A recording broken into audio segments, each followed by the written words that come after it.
how did we get here? How did we, Homo sapiens, just one type of primate, really quite unremarkable physically.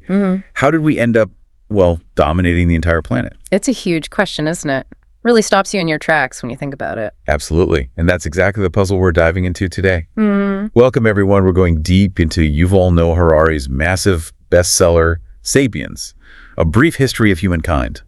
Yeah, and it's not just, a straight history book. It's this fascinating blend of history, anthropology. And some really big ideas about what makes us human. Totally. Published back in 2011, it's about 500 pages, nonfiction, obviously. And Harari gives us this framework, basically 4 huge revolutions that shaped us. Right. And our mission today is to kind of pull out the key insights from each one, see how they connect from way back then to, right now. Exactly. See those threads running through history. Okay, so let's start at the beginning, or, a key beginning. About 70,000 years ago, our ancestors were, just another animal trying to get by. Pretty much on par with jellyfish. Harari sometimes jokes. Not really, but you get the point. We weren't top dogs yet. Not at all. But then something changed. Something big. Harari calls it the cognitive revolution. And this is the turning point, he argues. The moment sapiens started thinking, communicating, imagining in a totally new way. Like completely different from any other creature on Earth. What was so different? Other animals communicate. But Harari's core idea here, and it's pretty provocative, is that it wasn't just language, it was the ability to talk about things that aren't real, to create and share. Fiction. Fiction, like stories. Exactly. Shared myths, legends, gods, religions. These stories allowed us to cooperate in incredibly large numbers, way beyond the small bands other primates manage. We could suddenly work together based on shared beliefs. So you're saying we started believing in things we couldn't actually see or touch, like gods or nations, or even like the value of a piece of paper money. Precisely. Abstract concepts. Think about corporations, human rights, laws. None of these exist physically. They're constructs, shared fictions we all agree to live by. And that allowed us to build these huge, complex societies. Because we shared the same myths, the same rules. That's the argument. These shared fictions created collective identities. They united tribes, then kingdoms, now nations of millions, enabling cooperation on a scale never seen before. Wow, and you can totally see that today, can't you? Our politics, economies, legal systems, they all rely on us believing in these shared stories. Yeah. Like the idea of a nation or the value of a dollar. It's fundamental. That ancient ability is still shaping everything around us. It lets strangers cooperate effectively because they believe in the same abstract things. Okay, so that's the cognitive revolution, Yeah. the power of shared imagination. But then comes another massive shift, maybe around 10,000 years ago, the agricultural revolution. Yes. And Harari famously called this one history's biggest fraud. Which definitely makes you sit up and listen, right? Biggest fraud. Well, it's this huge shift, obviously, from hunting and gathering, constantly moving, to settling down, farming crops, raising animals. You'd think, great, more food, easier life. Sounds like progress. You'd think. But Harari argues the outcome was, paradoxical. Yes, the total amount of food increased, allowing the human population to boom.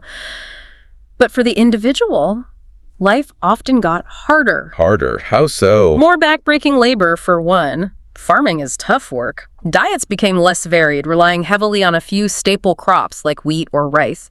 People lived closer together, so diseases spread like wildfire. And crucially, it led to social hierarchy: kings, priests, peasants.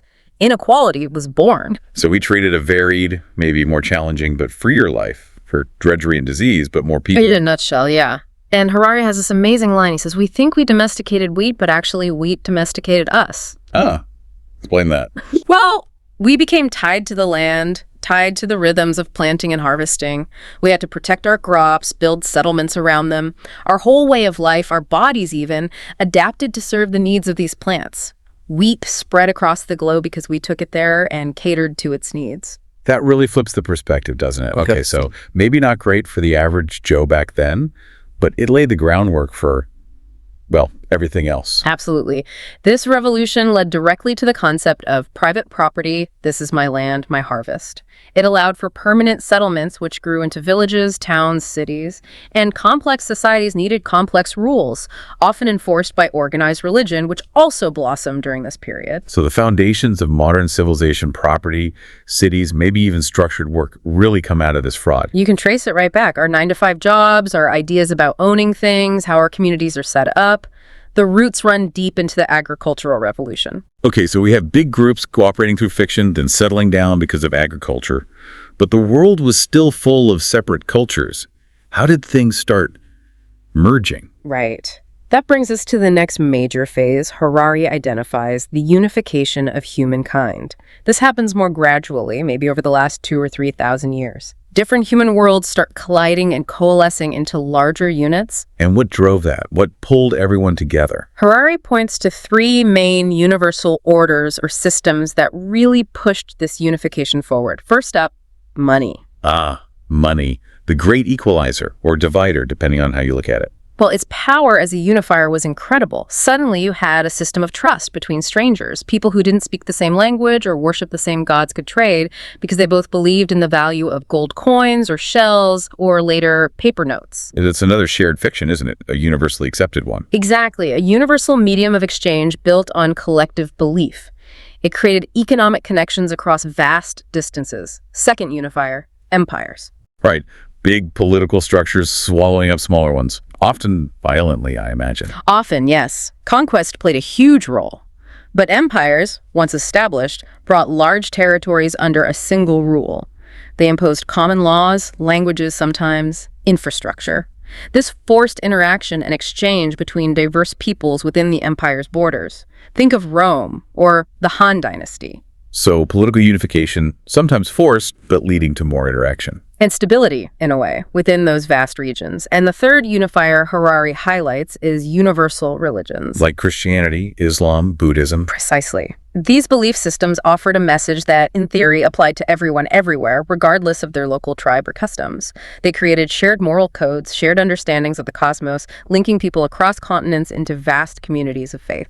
So you have money connecting people economically, empires connecting them politically, and universal religions connecting them culturally and ethically. Put them together, and these three forces gradually wove humanity into the first truly global networks.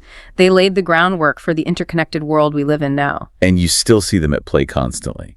Global finance, international law, shared cultural or ethical values that cross borders. It all traces back. Absolutely. Which leads us to the fourth and final big one, the scientific revolution, kicking off roughly 500 years ago. This feels like the start of the modern world as we know it. It really is. This is the revolution that gave us modern science, technology, medicine. But Harari argues the real revolution wasn't just the discoveries themselves. It was a fundamental shift in thinking. Okay, what was the shift? The willingness to admit ignorance. To say, we don't know. That sounds simple, but I guess it was radical then. Hugely radical. Before this, most knowledge systems, religions, philosophies claimed to have all the important answers already. The idea that humanity didn't know everything about the world, and that it was okay, even good, to admit that ignorance and go looking for answers through observation and experiment, that was revolutionary. So it wasn't about having the answers, but about having the right questions and the methods to explore them. Exactly. We don't know. Let's find out. That became the driving force. And this shift unleashed unprecedented progress. It led directly to the explosion of scientific discovery, technological innovation. And also things like capitalism and imperialism. How do they connect? Well, science needed funding, and exploration and conquest often went hand in hand with scientific discovery, mapping new lands, finding new resources. Capitalism saw the potential for profit in scientific breakthroughs and technological advancements, creating this powerful feedback loop. So science discovers something new, capitalism finds a way to profit from it, and those profits then fund more science. Precisely. Think exploration, then industrialization, powered by new technologies, financed by capitalists seeking returns, often using resources from empires built with military might that also benefited from scientific advances like better navigation or weapons. It's all interconnected. And this loop just kept accelerating. Exponentially, leading us right up to today's world, defined by rapid technological change, global capitalism, and now things like AI and biotech, which are direct results of this scientific mindset. It really puts our current moment in perspective. The phone in your pocket, the medical treatments available, the economic system we live in, it all stems from that fundamental shift towards admitting ignorance and seeking knowledge. It's shaped almost every aspect of modern life. Wow. Okay, so we've gone from scattered bands of sapiens telling stories around a fire, through farming, building cities, creating money, empires, universal religions, all the way to the scientific method and the incredible power and perhaps perils. It's unleashed. What a journey. It really is. And Harari's central thread through it all is how the species, us, managed it not through brute strength, but through these unique abilities. Collective imagination, large-scale flexible cooperation, and eventually the systematic pursuit of knowledge based on acknowledging what we don't know. It's quite a story. So, reflecting on all that, how these revolutions, driven by fiction, farming, finance, and finding things out, have made us who we are. It makes you wonder, doesn't it? Wonder what? Well, are we in the middle of another revolution right now? With artificial intelligence, genetic engineering, biotechnology, could these be fundamentally rewriting the human story all over again? What comes next? That's the big question Harari leaves us with, isn't it? A very potent thought to chew on.